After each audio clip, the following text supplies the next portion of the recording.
welcome to the IDEMS podcast. I'm David Stern, the founding director of IDEMS, and I'm delighted to be here today with Helen Crompton, I hope I've pronounced that correctly, who we're going to discuss AI in education with. And you've been making you've had some really interesting research on this, but also been actively involved in trying to do things differently. So I'm interested to have this discussion. And this is related, of course, to a Responsible AI for Lecturers course that we have, where we are encouraging lecturers to experiment, to use generative AI in ways which are maybe outside their comfort zone. Hi, Helen.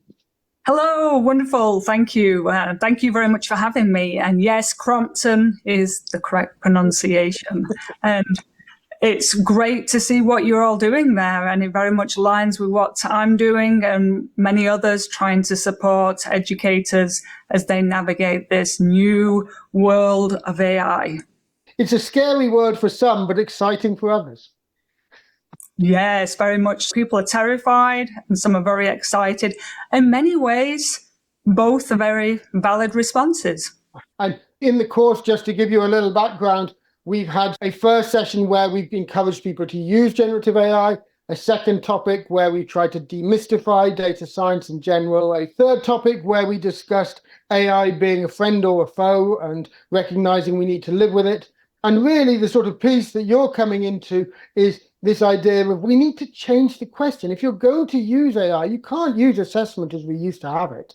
This is both a good thing, but it's also scary for people where it has to happen now because previous assessment methods are no longer going to be acceptable. And we've been quoting this research from Reading University, where they managed to find that AI-generated scripts outperform students for first and second year assessment at university.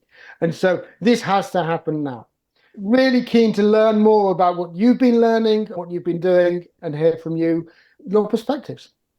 Yeah, lovely. So let me dive in. Terrifying and very exciting is many responses, and very much, like I said, it's very valid in that in education, we don't like change, it seems. We've taken ages to change. For example, you went in for surgery one day and the surgeon had a saw in his hand and said, "This is a tool, I've used it for years, I've done it this way, why change?"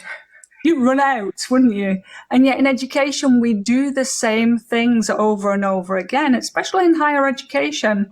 Lecture is the predominant style of teaching still. You kind of send over and tell what you want to know, and hopefully they'll absorb it. Assessments also have not changed. The typical end of term paper, and I've had an end of term paper in my classes sometimes. We do what we've always done. But the terrifying time is that this is such a dramatic change we do need to do now. And it's not a choice. And we have to remember where educators have been. So they've been happy in the classrooms, everything's going hunky-dory. And then suddenly COVID came and everybody had to learn how to manage these new tools of everybody going online, and not only themselves, but help the students who are also figuring out the shift. And when everyone thought, oh, that was dramatic, that was tough, but we're done with it now, we're all back in session. It's not the case, because now we've got ChatGPT that came out, because we all hopefully all realized that AI has been around for so many years. We can talk about exactly where it is. Even Google search, it's there. In fact, Google search used AI since 2001. And then they had RankBrain and BERT, which all people noticed was the fact that it was getting better. But it's always been there. In fact, I do a lot of conferences and I'll often say at the start, okay, before ChatGPT, put your hand up if you used AI every day. No one would have their hand up. And then I'd say, okay, once a week. And might have a few putting the hand up. And I'd say, okay, never. And all these hands would shoot up. And I'd say, no, that's not the case. Do you have a washing machine that kind of stops at a particular time? We're using it all the time. But now what's happened is it's become more in our faces.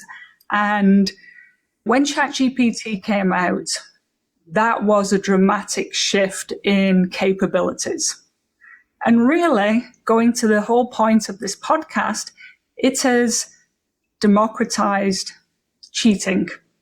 I mean, cheating's never going to go away. We've always had cheating. People used to write on the hands and tilt the hands upwards just in the class to get some answers. So this is different in that those that had money could often say, okay, write my paper for you and I'll give you some money. Or I'm really good at computer science and I can hack into the system perhaps to get the answer sheet. But now it's everybody can do it.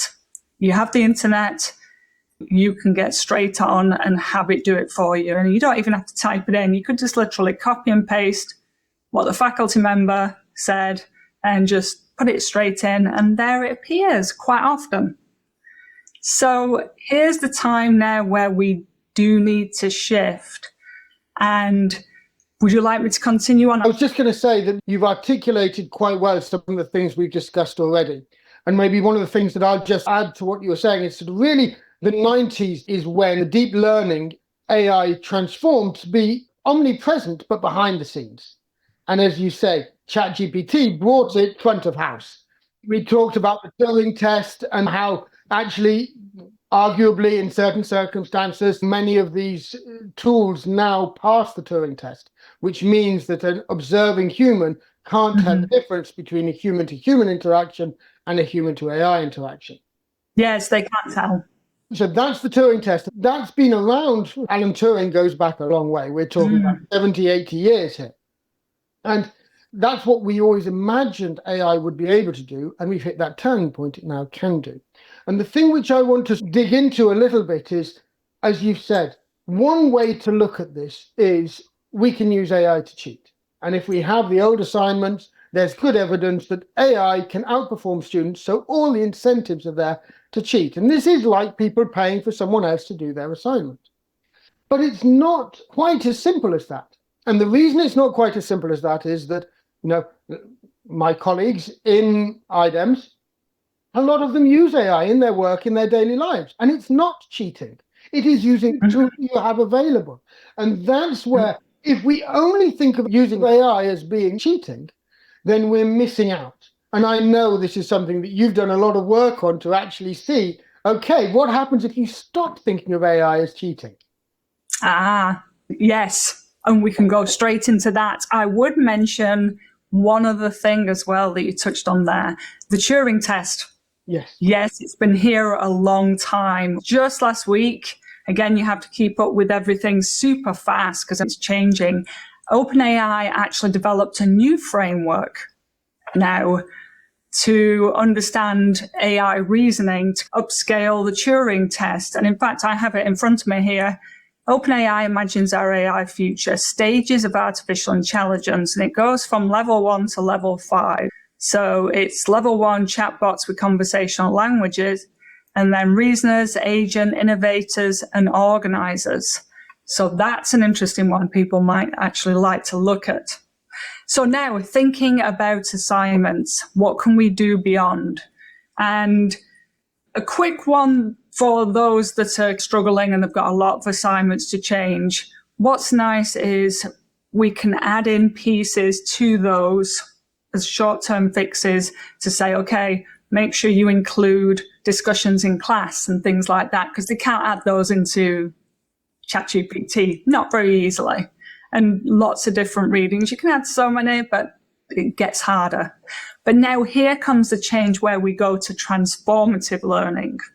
So for transformative learning, I actually had some ideas and they got published by OpenAI when they presented their educator's guidebook.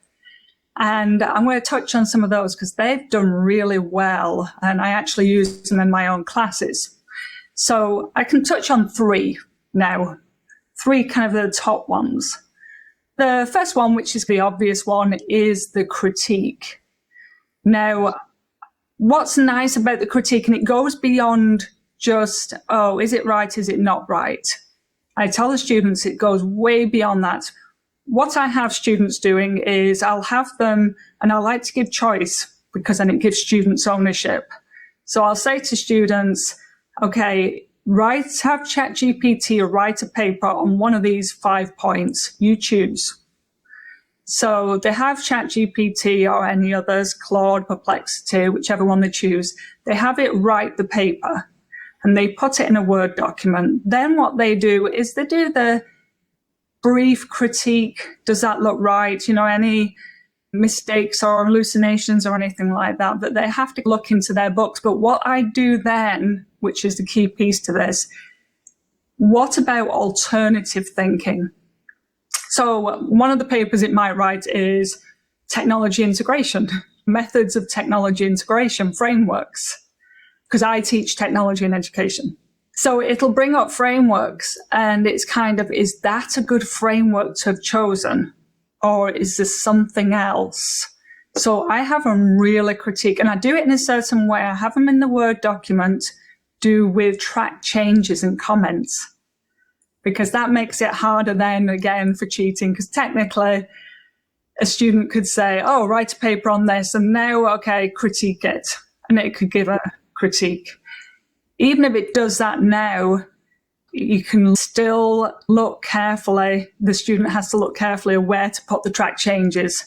So to my mind, they get the same learning. This is the work that we'd read. And we really feel, as you say, this is the starting point. It's not just that this is a good exercise to avoid cheating. This is actually it's a higher skill. Yes. This is the thing which makes it so exciting. You're no longer asking people to feed back to you what you want to hear. You're actually able to be asking them, because of the way they're critiquing, are you able to understand what has been written? And are you able to reflect on it in a way which is maybe even original and new? And it's exactly that higher order thinking where the assessment is now, you've superpowered it in terms of what the students are taking out. Exactly. And it's highest level of critical thinking, Bloom's taxonomy, that they are creating this critique that, like you said, they have to understand it and they have to look at it and really understand what they're seeing, which is very interesting. So then the next one is a debate. The debate is wonderful. It is actually such fun. In face-to-face classes, I like to get the students warmed up in how to use a debate. And we might do a silly topic like, what's the best flavor of ice cream? Just something, and we can debate, and it's just fun, and it gets them relaxed. And then go into, okay, let's think now about a serious topic here. It could be anything. I have dentistry students coming in, and it's kind of, should fluoride be in the water or not? We have topics, all sorts of different topics that are really hard hitting at that time, or that they have to know when they go out in the field and be able to argue it. And I send them off with these, again, choices. They have to check in with me, okay, that's a great topic. And then they go and do their debate. And I tell them that they can come back. They don't have to do it all in one session. They can come back if they have to go back to the readings and come in. But again, I ask them in all of these assignments to connect what's been discussed in class. I also teach asynchronously. So again, I just say, okay, the flip post where you're discussing back and forth, pull information from them and connect to that. So that's another good one, the debate. Absolutely. And this is something which across, again, in the course, the way we're thinking about this move back to oral is something which is very interesting. Yes. And it's something where we talk about this when we talk about AI being a friend or a foe. If you're thinking of it as a foe, then don't try and identify when people have used it. Try to create these scenarios where you can't use it, but you're having to build your skills in that way. And I think this is a wonderful example of using debate as a platform to be able to say, this is a context where you can't really use AI. People could listen to AI's robot chatting to the robot and debating it, but that's not the point. The point is actually being able to engage in that. Again, it's a higher order skill, and you've got the time for this now because you don't have to do some of the things you would have done before AI was there. Yes. Now, the other one is, and I'm excited to actually take that a little bit further, what you've just said as well, I'm going to cover the final one now, which is the interview. Debate and the interview are the favorite for a lot of my students. The interview is magical. And I will say, not just for students, for anybody actually going out, getting ready for a job. And it doesn't have to be that looking for a job. It could be, okay, you're having an interview for this to show your expertise. You don't have to be going for something, I say to the students, but often they are actually going out. Many want to often be teachers, school teachers, and they have to think about the use of technology. So I give them a prompt. I help with that. So I actually give a designated prompt, and you'll probably be able to find it on the internet if you Google prompts and Helen. And the prompt says, okay, I would like you to interview me in a mock interview for a position as a classroom teacher in a school that highly values technology. I would like you to interview me on frameworks for technology integration, how to support critical thinking, and these things. And I would like you to ask me questions, wait one at a time, wait for me to answer, and then respond to what I've answered with. You have to kind of put those extra bits in because sometimes it just fires too much out. So you have to say, slow down, tell me and let me respond and then answer back. And that is magical. And I will say to the students, if you know the specific school that you'd like to go to, or for another position, if you know where you want to go, write the name of that place in the interview. Say, I'm going for this. And that's absolutely fine putting that data in because that is a real place. That's where you're going. You're not putting your details in, but you can bring in real details and it adds so much more context. So this is absolutely wonderful. And what's nice is this doesn't need to be text either. You don't have to sit there and type these things. All those accessibility issues with students that can't do that. There are other options here where ChatGPT 4.0 now provides a free platform with so much more capabilities. Can I demonstrate something? Yes, absolutely. Okay. This is just going to be audio, so people will not be able to see this. But that's fine. I'm going to chat with ChatGPT now. And I'm going to actually do that interview that I've just described. A short version. Hello, ChatGPT. Hi there. How's your day going? Okay, it's great. What I'd like you to do is I'd like to have a mock interview for being a school teacher in a school that really likes technology. And I'd like you to interview me about technology integration frameworks. What I'd like you to do is I'd like you to ask me one question at a time, let me respond, and then respond with another question, also taking note of what I've said. Sure, that sounds like a good plan. Let's get started. First question. Can you describe a technology integration framework that you are familiar with and explain how you've used it in your teaching? Okay, so I've used the TPACK framework, technology, pedagogy, and content knowledge, and I've used it in a class where I've used ChatGPT actually to do a critique. Is that the right answer? That's great. How did you integrate ChatGPT into your lessons using the TPACK framework to enhance both the content delivery and the student's learning experience? Okay, I'm going to stop it there.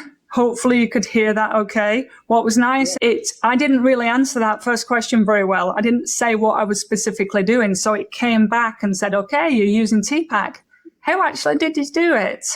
So what's wonderful about this is it gives me a transcript then that goes back into my ChatGPT. And I actually encourage students to do this because it will pick up on their intonation.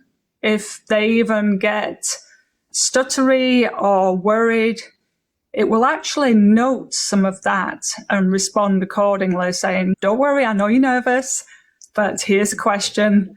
And so that is a very realistic, real world application of learning. That's very magical to me. Absolutely. And the thing which I love about this example, which is really, you're definitely using AI as a friend here. You're actually able to give feedback. You're able to give, interactions that just would not be possible at scale without it. When we've discussed this in previous sessions, we've mentioned the dream of getting towards sort of private tutor style level of interactions with AI. And you can see that some of those elements are already there. I would argue there's still a long way to go to get as good as a private tutor, but there are people working at this. But what you're demonstrating with this interview is very much what we can aspire to in the future. Yeah, I agree and disagree in some ways with that. I think we could be very close to being there. It all depends on being relative how good the actual human tutor is. And again, I will go with many places that generative AI, not general, we're not quite getting there yet, where generative AI has many flaws that we have to be very careful of. However, looking at the positive side, this can provide a tutor. Many people cannot, like the largest population really cannot afford a tutor.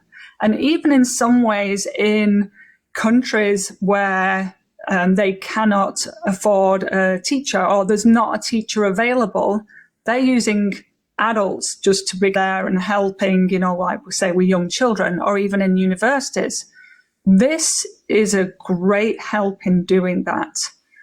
What's nice as well is it goes with what we do with it. So when we look at the level of ability of it, it is very capable. But what we often lack is how to tap into that capability. So that all stems into prompt engineering and looking at how we devise these prompts. Like I said, though, someone could try the same thing and say, I'd like a mock interview on this. And it could go very wrong. Yeah. And that's only because we've not told it specifically what we want it to do. So, yeah, the sky's the limit. But at the heart of that, what we always need to remember is the two aspects which are fundamental to any generative AI or AI in general is the data behind it, what data is actually used behind it, and how it is being trained. And this is, I think, where I would argue the advances can really come in the future. The example I like is actually Carnegie and one of the observations that they had, which is if you add a thought layer, an actual reflection layer to how you use generative AI as a tutor, you get much better results. Because if you have a layer where it tries to interpret and get to an answer, and then a second layer where you decide, how should I communicate that answer? These are two separate processes which you can train independently, and then you get better results at the end because you've got a better initial sort of analysis of what the correct answer would be and a better then interpretation of how you should communicate that as a tutor in that way. And this is where I feel there's so much progress still to be made. We're really still just in early days of how to use these systems effectively to build AI to be able to serve education. But it's really exciting what's possible already. You brought out 3 fantastic examples, so thank you for those. But it's so exciting to think what could be possible in the future. Yeah. Let me ask you a question there, because we've also developed a framework, a prompt engineering framework, and it is reflect and revise is the last one, because it's not just reflecting. It's once you've got something, you can then tell it to go off and revise.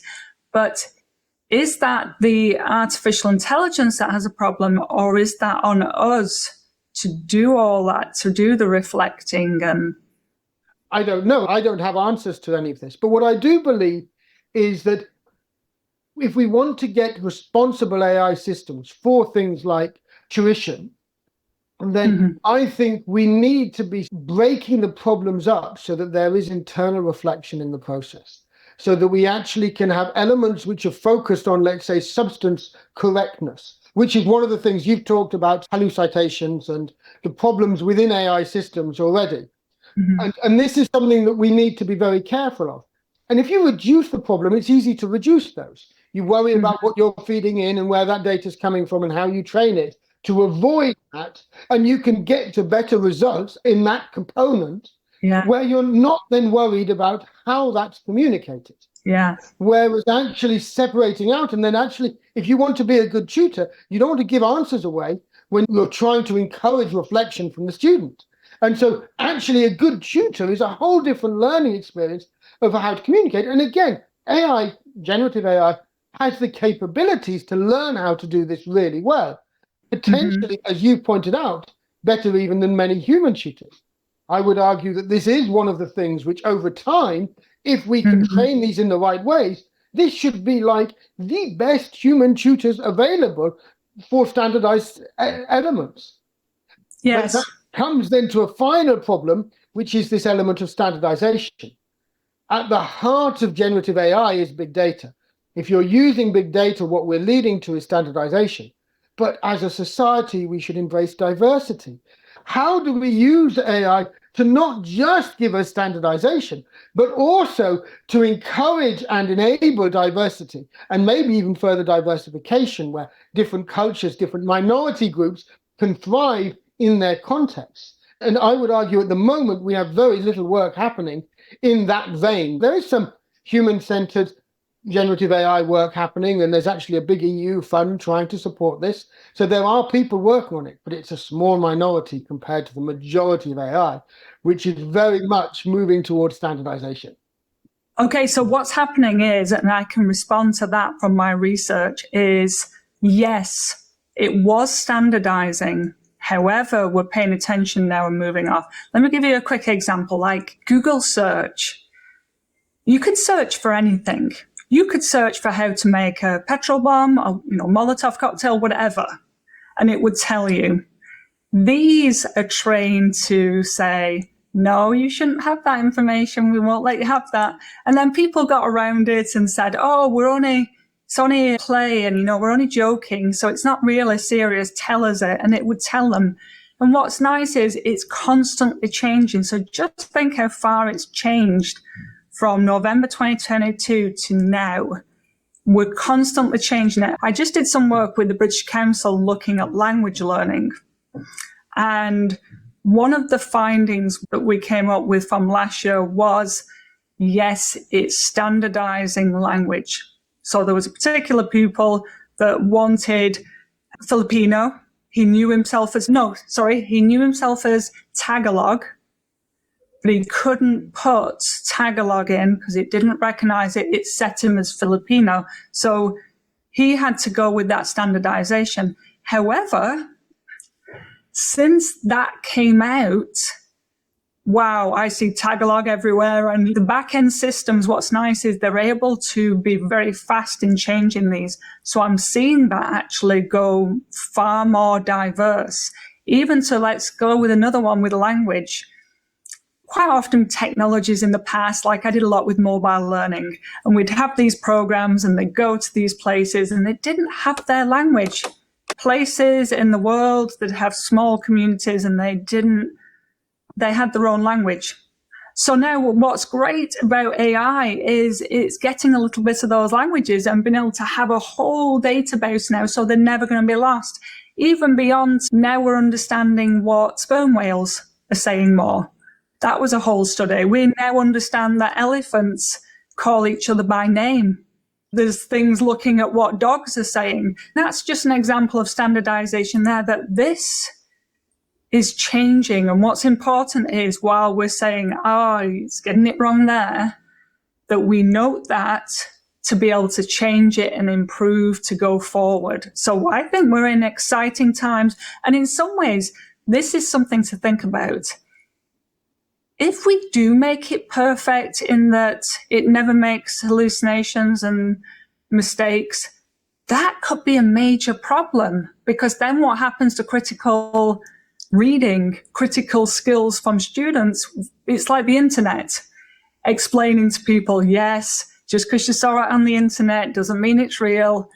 It's the same with this. Everything that it outputs should be critically reviewed to say, is that correct or not? And if it is perfect later on, we kind of know it is, would that stop our thinking?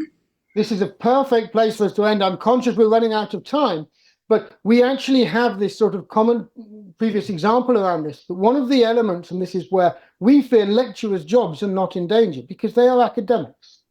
And however you look at any of these AI systems, they are built from data which is in the past and learning based on the present at the best, whereas good academics are creating knowledge of the future. And by definition, although you can always hypothesize things about that, and we can use tools to hypothesize about the future, creating that knowledge of the future can and could use AI to be able to there's been discussions you've had about how AI can enhance creativity, but the future is still unknown. And that therefore is a very human element to be able to build that, is what we would believe. Yes. And so the hope is that there will always be a place for educators to add value. Certainly will. And the worth noting as well is AI is all brain and no heart. AI doesn't care how the students do. AI doesn't care whether it lives or dies. It doesn't matter either way. It has no conscience that way. Humans do. They care about the students. It matters how they're doing. Yeah, we bring a whole different element, and it should never replace. This extends and enhances what we do, and it should be encouraged that way. Absolutely. This has been a fantastic discussion. Thank you so much, Helen, and it's been an absolute pleasure. I hope we get a chance to interact further in the future. Yes, sounds good. Thank you. Thank you.